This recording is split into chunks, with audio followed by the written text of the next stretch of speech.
అందరికీ నమస్కారం. ఈరోజు 95, 96, 97 బూతుల్లో వేమిరెడ్డి ప్రశాంతి రెడ్డి గారిని ఎమ్మెల్యేగా గెలిపించాలని, వేమిరెడ్డి ప్రభాకర్ రెడ్డి గారిని ఎంపీగా గెలిపించాలని, సైకిల్ గుర్తుపై ఓటేసి భారీ మెజార్టీతో ఇద్దరిని గెలిపించాలని ఈరోజు తెలుగుదేశం పార్టీ పుడుగుపాడు నాయకులు అందరూ కూడా కలిసికట్టుగా పనిచేయడం జరిగింది.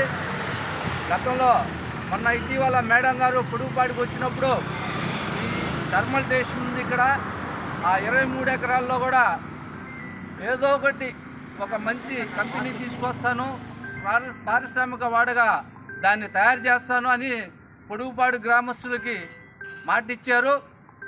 వారు చెప్పిన మాట ప్రకారం కూడా మేమందరం కూడా ఇక్కడ ప్రతి ఇంటికి తెలియజేస్తూ ఈ పుడుగుపాడు యువతకి ప్రతి ఇంటికి ఒక ఉద్యోగం వస్తుంది, మన పుడుగుపాడు గ్రామస్తులు కూడా ఆలోచించాలని కోరుకుంటా ఉన్నాం.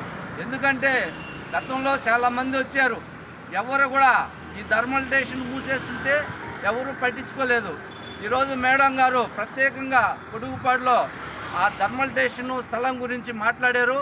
అక్కడ పారిశ్రామిక వాడగా ఇక్కడ యువతకి ఉపాధి అవకాశాలు నిండుగా కల్పిస్తానని మాట ఇచ్చారు.